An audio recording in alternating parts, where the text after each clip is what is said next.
WTV. So I'll start with the general question. What is your vision for the university? Well, it's a very good question. This is a university that's done incredibly well over the last 50 years. We spent a lot of time talking about how successful the university has been. But that gives us a great opportunity now to think about the future. So what do we want to be in the future? And we've had a lot of conversations starting about what kind of university do we want to be, let's say in 2030.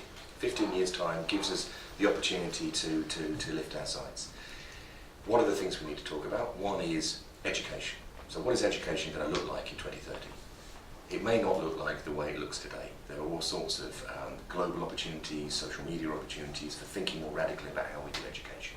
Plus, there are different routes into higher education which are now potentially opening up, which could be incredibly exciting. So I'm a great fan, for example, of the higher degree apprenticeship programs.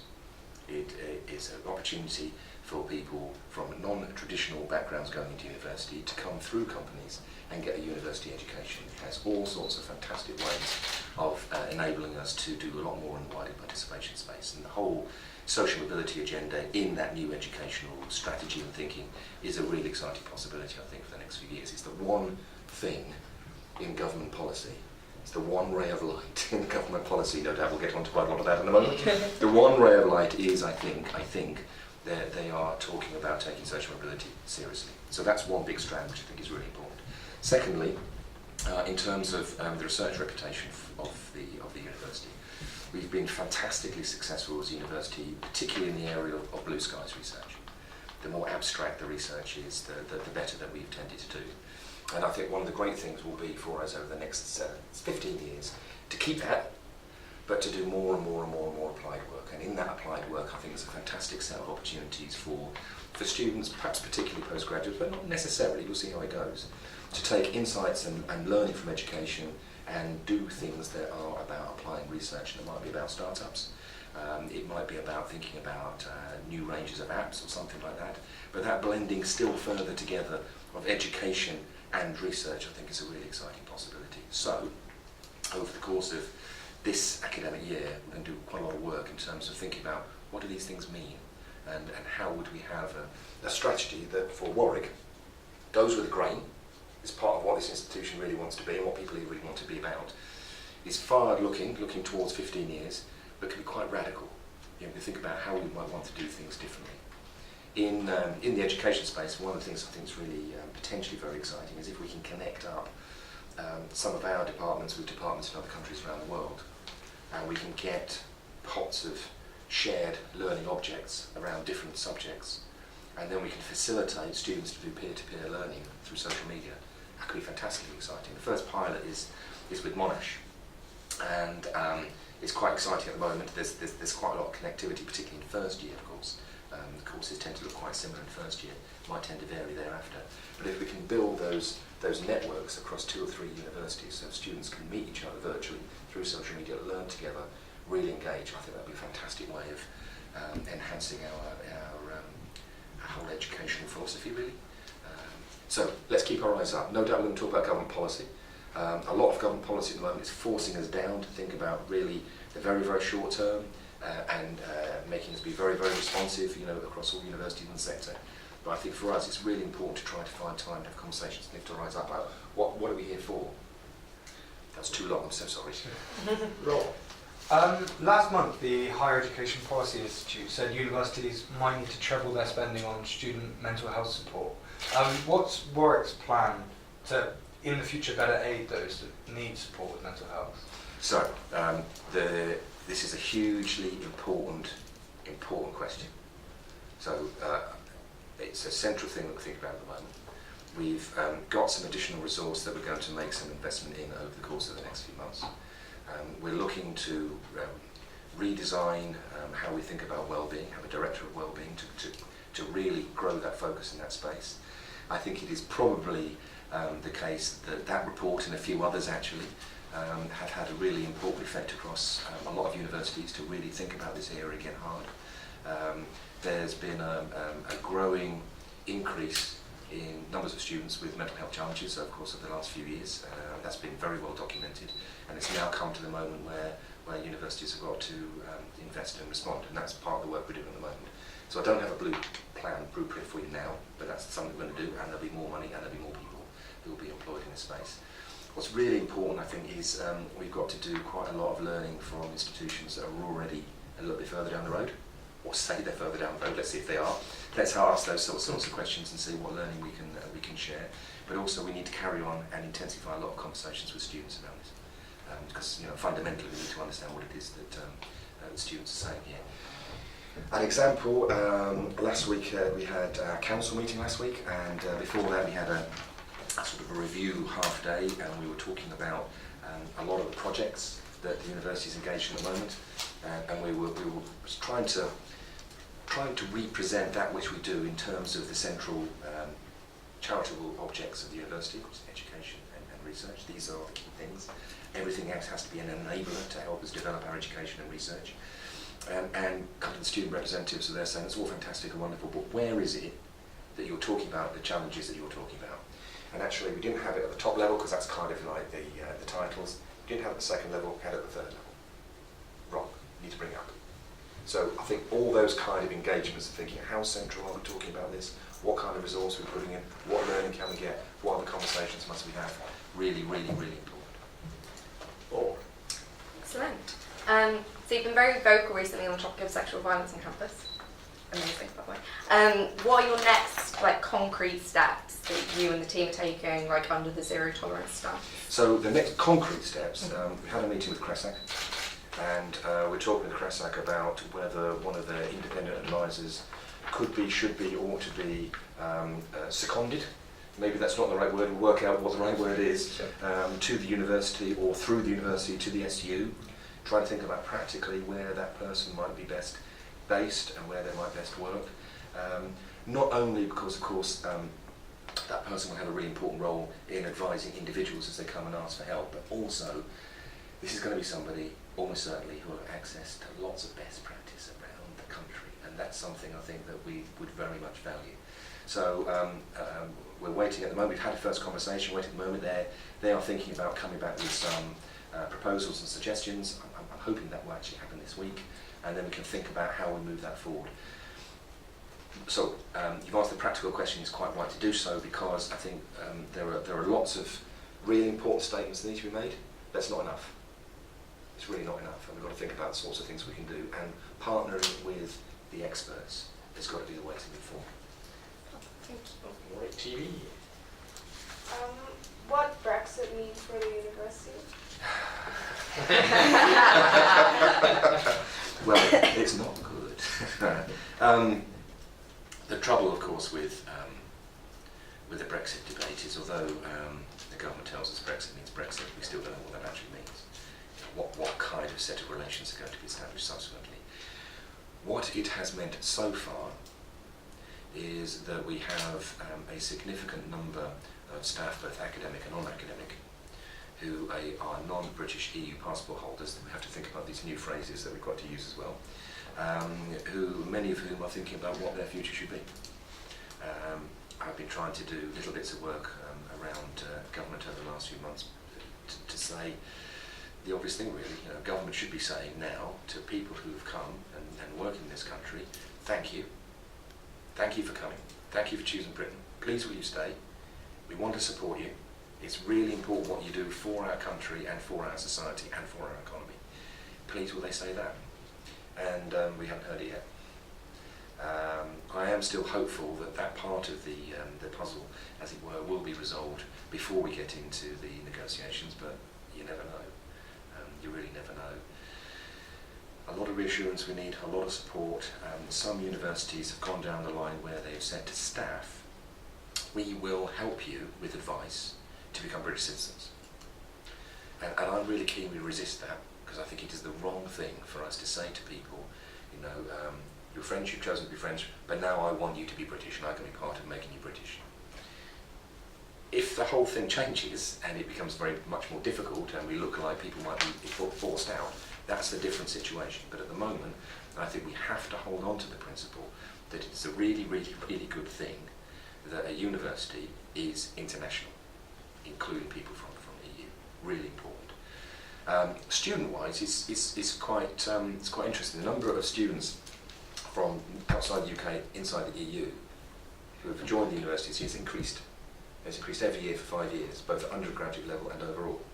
And I know that's not the case in a number of universities, and I don't completely understand it, haven't got an answer for you at the moment, but in terms of attracting students from those countries, we're still doing fairly well. It's critically important, obviously, that we remain a really strong voice in the interests of those students and their successes. So we know now that for students who are undergraduates who are joining next year, they will get access to the loans company, and they'll be paying the home fee for the duration of their course. But what about the year after? And it's not long, actually, before students, in fact it's now, that some students are saying, well, what about the year after? I might be quite keen to come. So we have to maintain a really strong pressure in that space as well. Staff for students. Thirdly, there's a really big impact potentially on research for the university and the research income for the university. And that's really important, not only because that funding helps support really fantastic research and research collaboration across Europe, but it's also really important because it supports jobs and it supports studentships.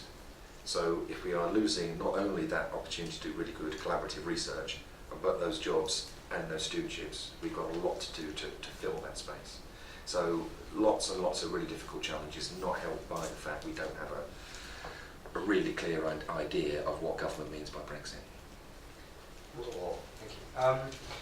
A lot of the accommodation that's been built on campus in recent years has been sort of more expensive for students, so I'm thinking sort of Bluebell, Sherborne, things like that. Are there any plans in the future, especially with sort of the lack of space for on-campus accommodation, is there any plans in the future to build lower cost accommodation? So we have a ladder of rents. This is the point of the year, every year, where we have a big focus on the ladder of rents and how the ladder of rents should work. We still have 3 of the cheapest halls of residence in amongst the Russell Group, and that's a really important principle we need to hold on to.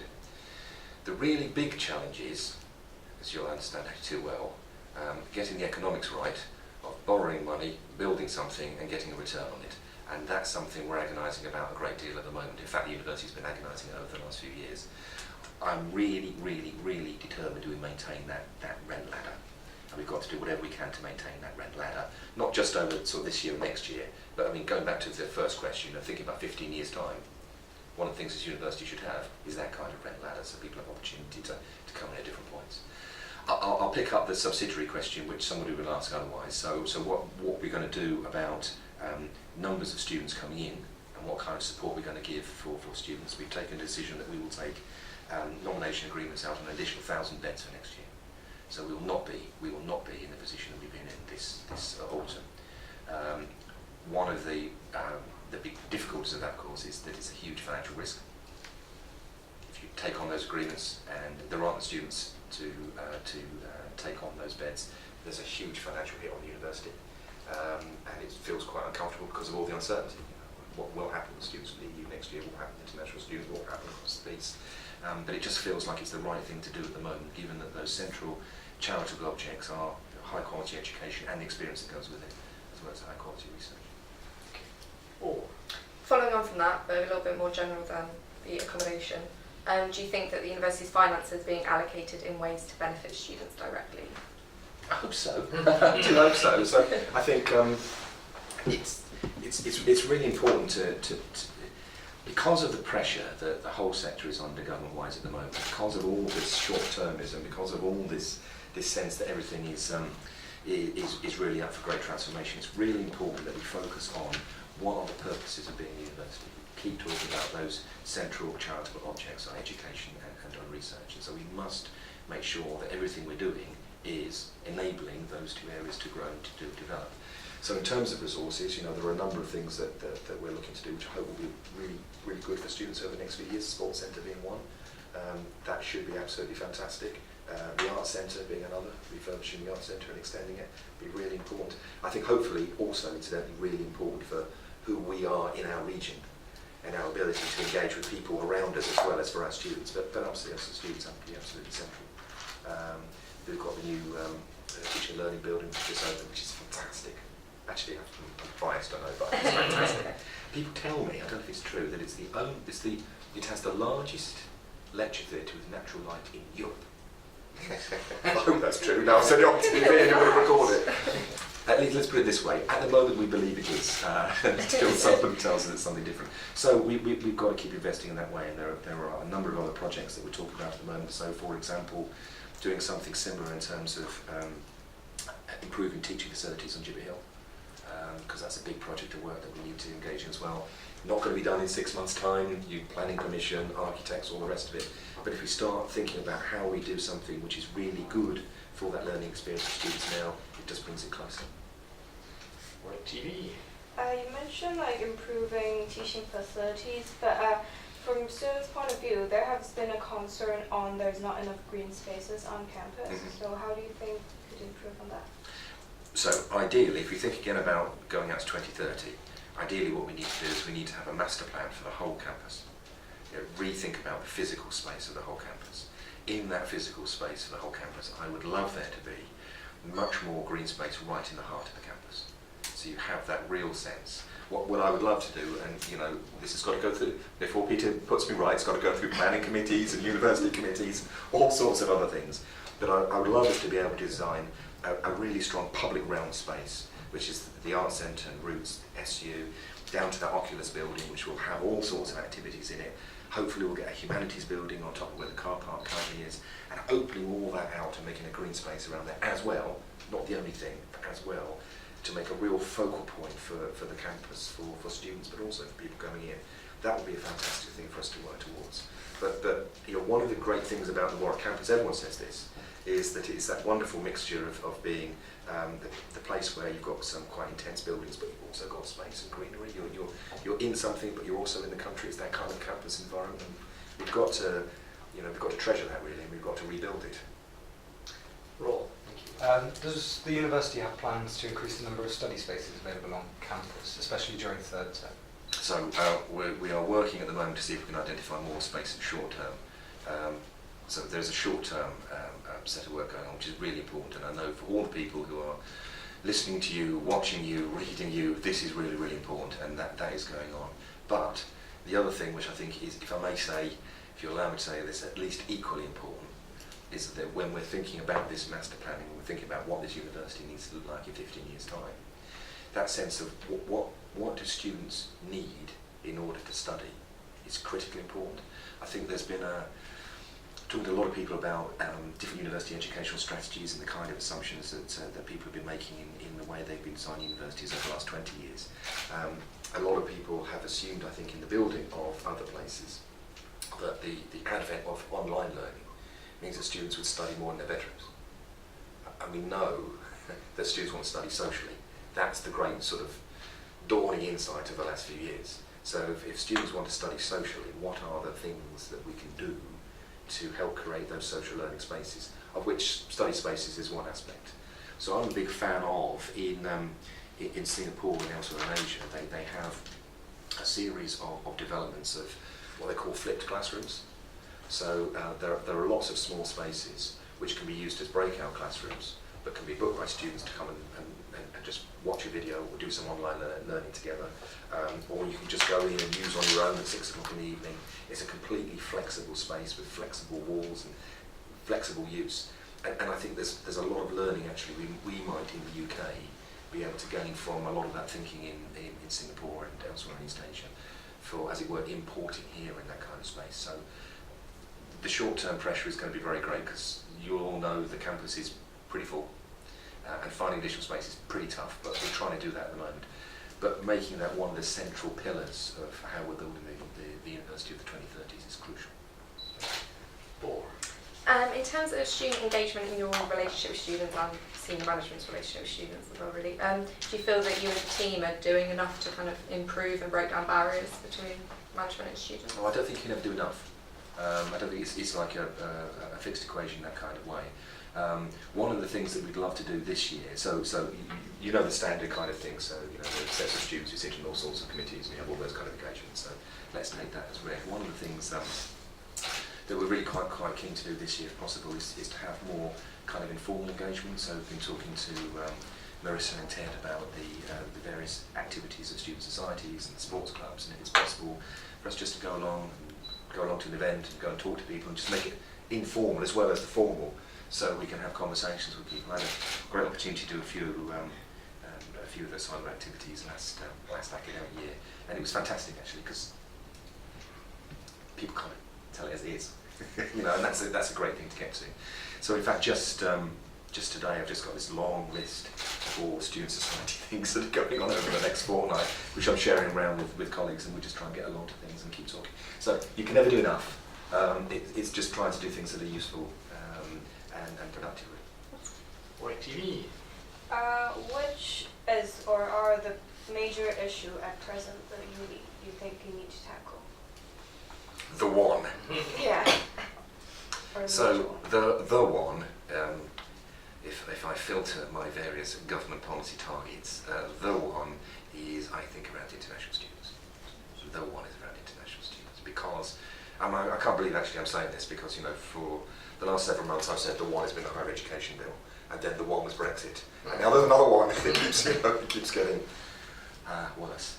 So where we feel we are at the moment is that the introduction of the Teaching Excellence Framework is likely, they haven't said definitively, but is likely to be linked with what the Home Secretary has said will be the separating of universities into those that can recruit internationally and those that cannot. And what of course this means is there will be a series of universities who can only recruit British, post-Brexit, British students and British staff, almost certainly, and those that will not. And I, you know, along many others, find it quite difficult to imagine how you can be a university with the kind of values that we want if everybody there is of the same nationality. It doesn't feel right. So there's, of course, the TEF metric is a hopeless metric to use for this, even if you thought this was the right thing to do to reduce the student migration targets. I need to use those migration targets. It feels really fundamentally challenging. And it is a strange thing in one sense to say, because don't forget, within the higher education bill, the autonomy of universities is fundamentally a threat. The Secretary of State can take the power to him or herself to take away the right of the university to be a university. So that feels about as existential a threat as you can be, and yet this one feels even more fundamental a threat to actually the essence of what a university is, if all you can do is recruit, as it were, locally. What do you think universities can be doing to increase the number of BAME professors, given that the proportion as a percentage of professors in total is so low at the moment? It's really big question. So we need to be a little bit more precise, as you expect me to be. The proportion that is low in particular, of course, is British BAME professors, and it is low in Warwick, and it is low around the country, and it is low across the Russell Group. And there are all sorts of sets of arguments and explanations for how we got to where we got to, and they're important, and it's useful to listen to them. But much more important is productively, what do we think about doing now? How do we be more encouraging and more supportive? So the first thing we really do have to do is we have to talk about this. We really do have to talk about this. This is an issue. It's an issue of social justice fundamentally, but it's also, of course, an issue of the excellence of universities. If we're not recruiting at the professorial level the best, as it were, then there's obviously a problem there as well. But I think fundamentally it's a problem of social justice. We have to talk about it a lot more, because we have to understand what are the contemporary issues that are preventing people, if there are still many, there probably are, that are preventing people from going right through that pipeline from undergraduate through to professor. I've got a couple of, and I know some other colleagues have as well, a couple of sets of conversations at the moment. It's really important that white old men like me spend a bit of time listening and too much time talking. There's an awful lot of events I've been to where there's been lots of liberal denial. It's a level playing field now. It's all okay. You know, it'll all come right. I'm not convinced. We've still got all sorts of constraints, all sorts of structural barriers across higher education in all sorts of areas. The first question is another one that we just need to talk a lot more about, because I think only by doing that can we think about core strategies for dealing with it. I'm not going to patronise you by giving you a blueprint now, because I think that'll be entirely wrong. Or I mean, following on, will understand if you also don't have a blueprint for this, but the University and College Union accused Warwick recently of having one of the worst gender pay gaps in the country. I'm just wondering if there's anything in place to be tackling that and improving that. So it's 2016 and we're still talking about gender pay gaps, so you should ask the question. Absolutely, yeah, absolutely, absolutely. So actually there has been a lot of progress across a lot of levels on gender pay equity over the last several years. Not only in Warwick, in a lot of universities. So we can now really hone down on where specifically that gender pay gap lies. And it doesn't lie across all the pay ranges now. It lies in particular at professorial level, and it lies in particular at professorial level in social sciences, and particularly within social sciences across business and economics. So we can really hone down on where there are sets of issues. In fact, in some other areas at professorial level, there is a gender pay gap the other way. Yeah. Ta-da! So, you know, so we know where the problem lies, and we know that part of the issue is the pipeline question again. So in some disciplines, we are far, and we're not alone in this, that's no excuse, we are far less successful in recruiting women to professorial positions than we are in other disciplines. So again, there are all sorts of structural constraints and structural issues ongoing there, but there's a lot of work we're talking about at the moment to deal with this. So, for example, at the moment we go through the professorial promotion round. We've just started the professorial promotion round. At the beginning of that professorial promotion round, these issues of gender inequality, and not only, are one of the first things we talk about. It's not just a professorial promotion, we're now doing it at each of the professorial, each of the promotion levels. So it's on the agenda to start with. Think about this, everybody. This is something we're being told about. Of course, we've also been told about some of this through Pulse as well, so that's quite an important additional strand. And then we're going to think about some of the mechanisms we might think about to manage this. So it might be something that, as in various committees we decide to do at various points, that one of those committees might not be chaired, but might be chaired by a woman. Now, will that make a big difference? I don't know, but there is some evidence to say that actually, who chairs and the gender of people who chair some of these important meetings can have significance. So we'll talk about that and see what we can do. Fundamentally, there's a lot of progress there, but you must never, ever, ever, ever, ever be complacent. WTV. What's the major staff concern for now? Major staff concern. There's lots.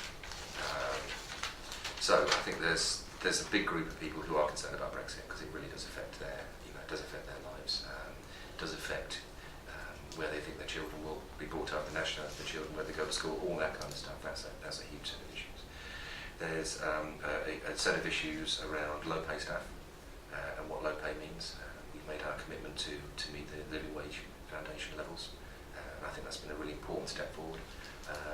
There is a context over the next few years, depending what happens to the economy, of the national minimum wage stepping up reasonably significantly, at least by historical standards. And that will pull wages up in that area as well. But as you will know, we've had a year of industrial action and industrial strife over pay. So there are sets of concerns around that as well, which are real, and we talk about. And as I say, the Living Wage Foundation commitment is just a part of what we're trying to do in that space as well. I think there's another group of people. I mean, they're overlapping, okay, but think of another concern. Who are really worried actually about the future of higher education as a whole, because of all that is being said by government at the moment. And we saw this in the calling of an all-staff assembly, some particular mechanism earlier this calendar year, so people could actually be heard on a number of these issues. And there are some people who are worried about Prevent and the importance of the Prevent strategy in potentially undermining sets of relations and behaviours on campus. It's quite hard, I think, we have 6,000 staff, it's quite hard to say there's one that is overwhelmingly dominated, because there are actually a number of really, really big and quite challenging issues in them. A few years ago, there was sort of quite a big deal made about California campus for the university. Yeah. Is there anything that you can give us to update us on sort of where that is? Yeah, so it's still going ahead. We've got a lot of progress on that at the moment. So California deregulated its university sector a few years ago. And in so doing, it allowed huge numbers of new organisations to come in, private for-profit, quote-unquote, universities, that hired rooms in hotels, chatted to people and sold them degrees. Absolutely catastrophic.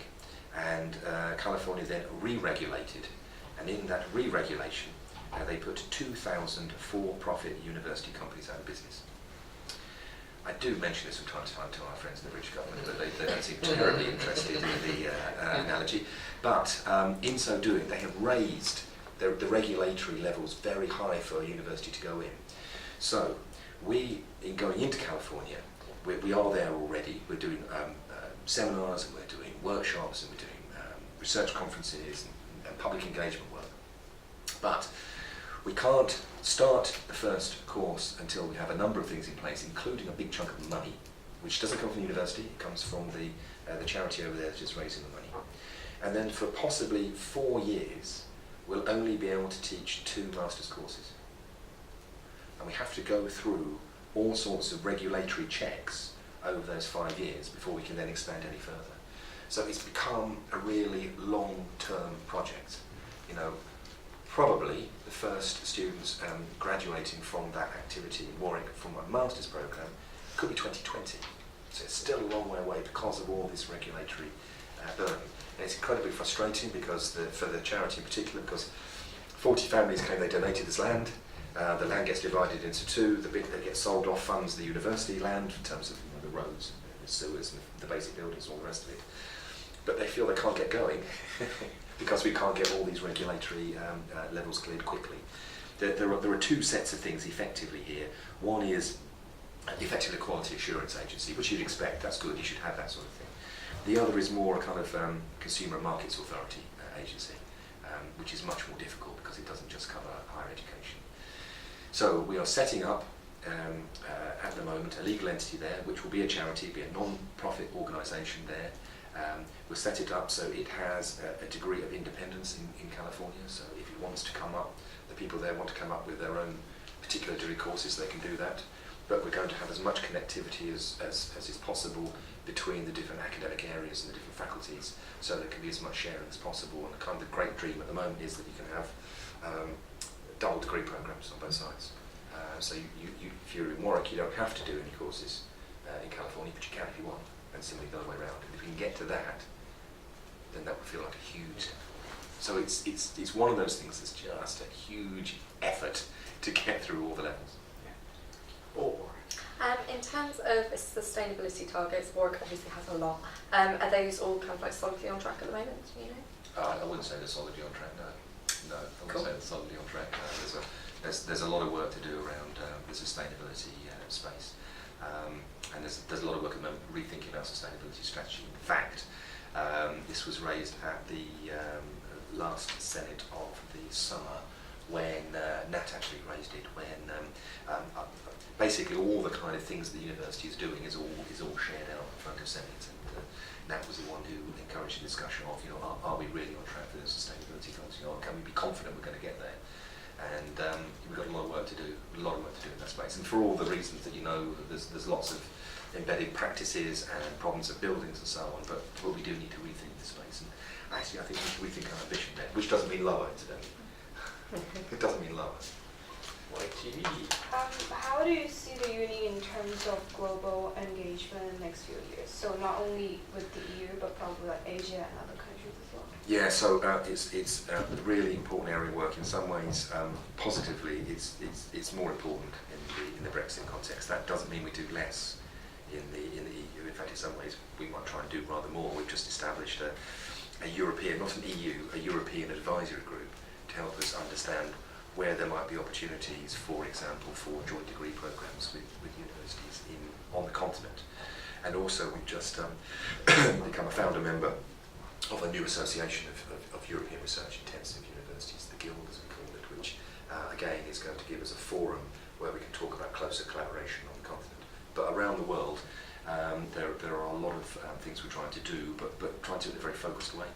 So one place we're trying to work on in a very focused way is Shanghai.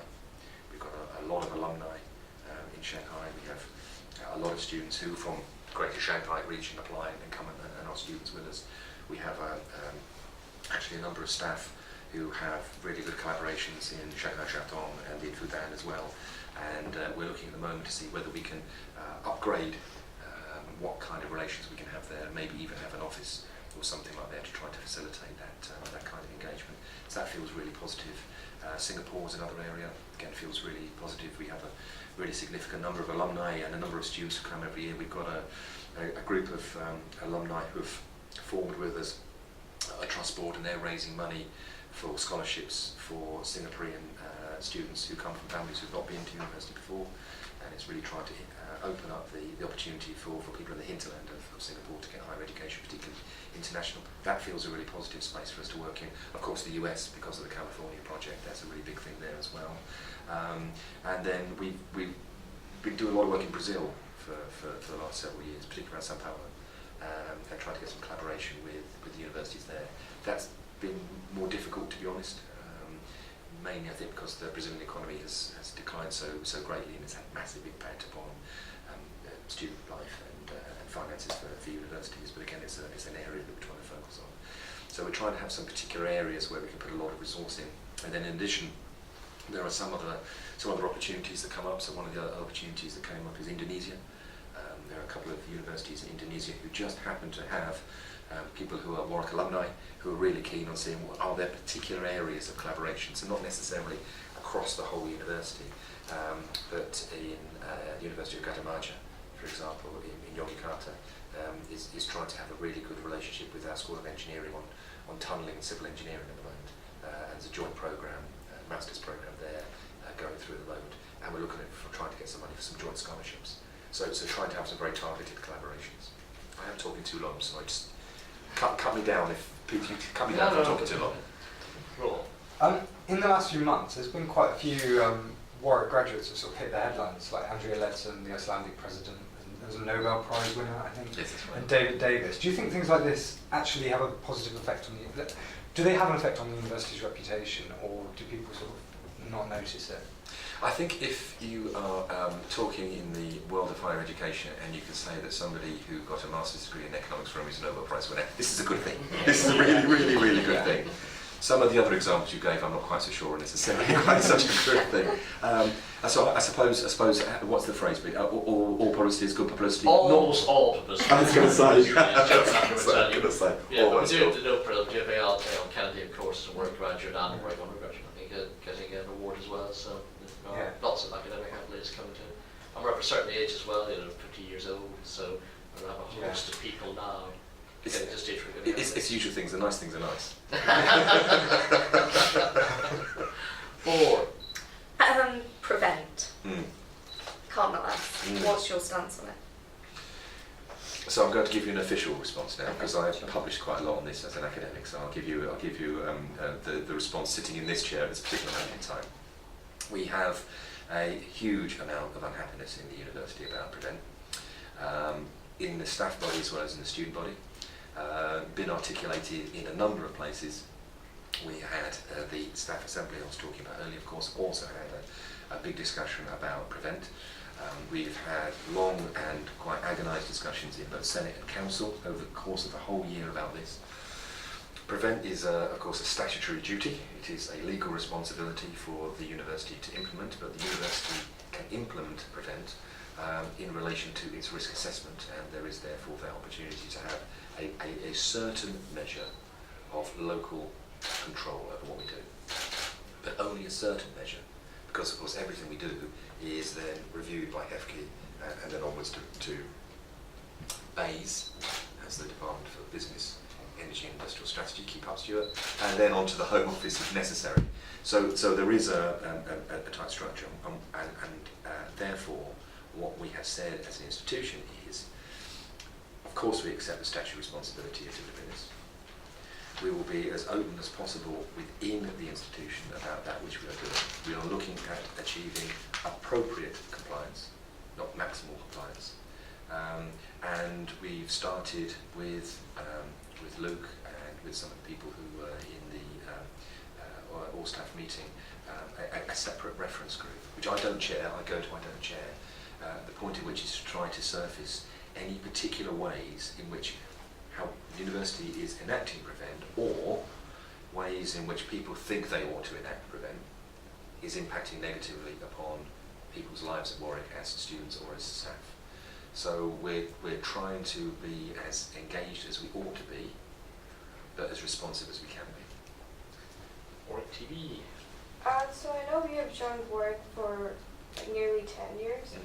So what do you think is the best change, and what do you think the Warwick? I'm not going to take that opportunity. Someone else has a second question. So what do you think is a like positive change over these 10 years, and what do you think the uni still have to tackle on? So I think that the first question is easy. 10 years ago, the importance of thinking openly about education was not very much there. So people would go and they would do the teaching, that would all be fine, students would engage with it, but there wouldn't be lots of places where people would say, well, how might we do this differently? You know, what new programs could we create? How might we teach that whole thing together and in a different way? So I think we've now got a whole space where people are thinking much more creatively about education, which I don't think we did 10 years ago, or at least we probably did in some areas, but I didn't see very much of it at all. And so now it's really possible to have really exciting thoughts about things we might do. We've got some institutions that really support that. So the Warwick International Higher Education Academy is a really important place where people who really care about thinking productively about education, positively, creatively, come together and talk about things. We've had our Institute of Advanced Teaching and Learning for many years, and that comes up with some really interesting shots of energy, actually, across the institution about how we might think about education. So all that feels really, really different.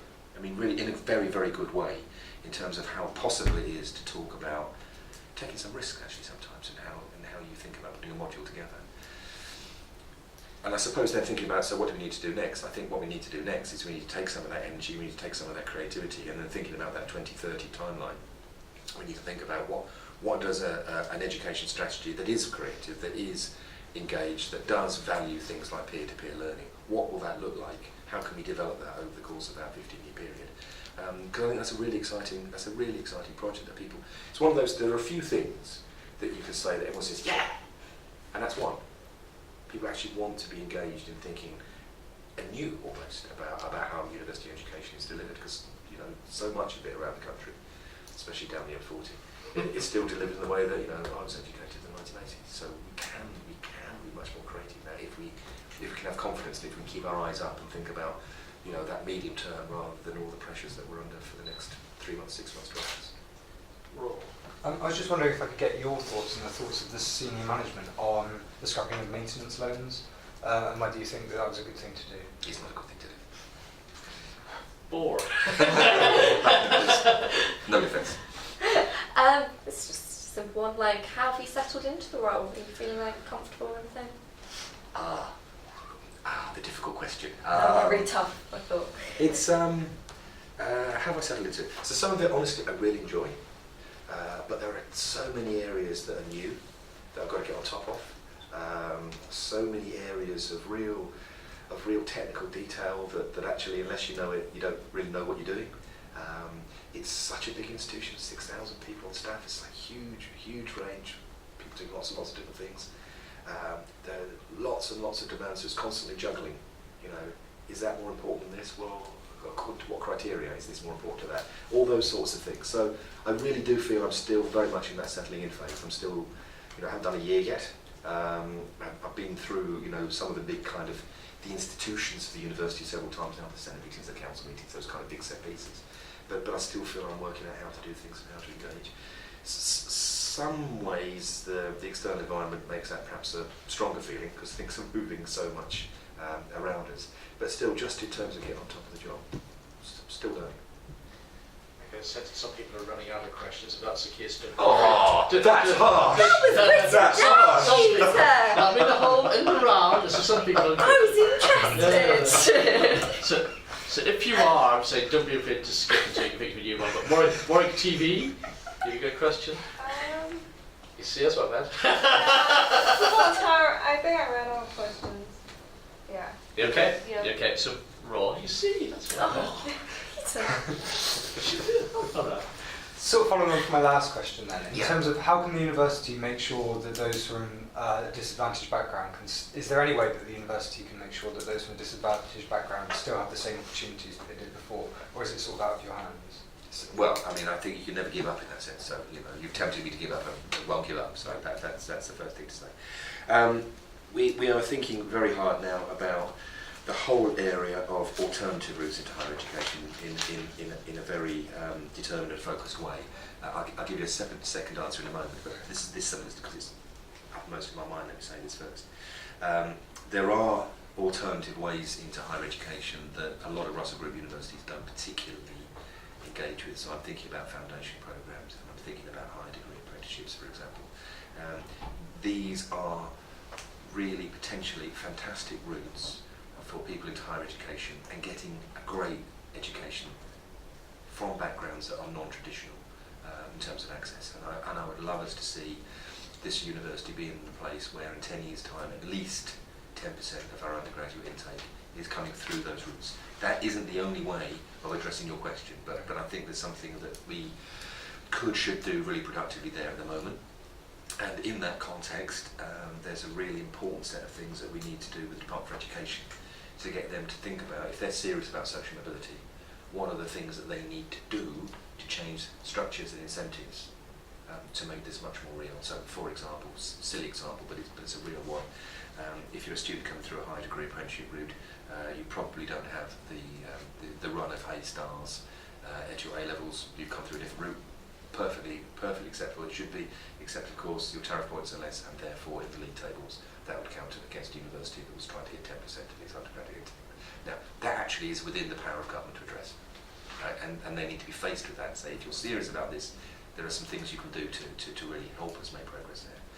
So there's a whole series of things there which I think are really important. So I just want to say that first, as I say, because it's uppermost in my mind. I think one of the big challenges around the whole widening participation agenda of the last few years is that the targets that have been agreed, the offer targets that have been agreed, have had associated with them such threat that if you don't get it, that it just forces everyone to be that little bit cautious and that little bit conservative, you know, to make sure you hit those targets. And you have to hit those targets, of course you do. But we need to allow ourselves the opportunity and space to be more creative as well. And in that context, we have to find a way of addressing head-on the argument, which I have heard a very large number of times from people in government, that the increase in the undergraduate fee and the way it is being paid has had no impact on applications. Applications continue to go up. Therefore, that policy has been a success. Therefore, this is their argument, please don't cut me into doing this, that's my words. Therefore, the argument goes, students are now in that space where they're thinking about themselves as individual consumers. Therefore, they are investors. Therefore, the loss of the maintenance grant is unimportant because the amount of is no change. And I have an old fast style mindset, and students now have a new style mindset. And it's such a tightly argued, closed circle position. It's quite hard to get into and to try to deconstruct. And I think if we're really going to have any significant progress in moving some of these issues forward, we've got to find ways of cutting into that argument and providing some, not anecdotal evidence, because that won't wash. They don't want to know about my staying at university because I've got a maximum grant. They don't want to know about that. It's boring. They want data and evidence as to why it is what they're doing is fundamentally wrong. And that's actually quite difficult. So I think there are projects for us to work on. One, there are things that we can do to engage and must do with DFE. Two, but three, I think the third and most important thing is this whole area of meritocracy, social justice, is so part of the Warwick DNA. Doesn't always feel it, I know. Don't always see it, I know. But you know, I really feel it when I go around and I talk in different places to staff and students. It comes up again and again and again and again. And in some ways, it was part of the founding DNA of Warwick. You know, why did you have Warwick here? Because you know, people didn't want to be, couldn't get to Oxford, wouldn't let them in. Didn't have Latin or whatever, I don't know. So Warwick was founded for those particular reasons. So it's so part of the DNA. We have to keep talking about it. We have to try and be creative around this space and open. So one of the big projects of this year is to be very open to Coventry as a city. City of culture, work we're doing with Coventry University, things with the city council, and really trying to say to people in the city of Coventry, we're your university. We're not separate to you. That's quite hard work, but that's another part of that kind of third level cultural project. 4. Yeah, I mean that one was my last one. I'll admit, I'm out. Okay. So has anybody got any last question they want to ask? No? No? We're done? See, I was right. Thanks, Stuart. Thanks for this.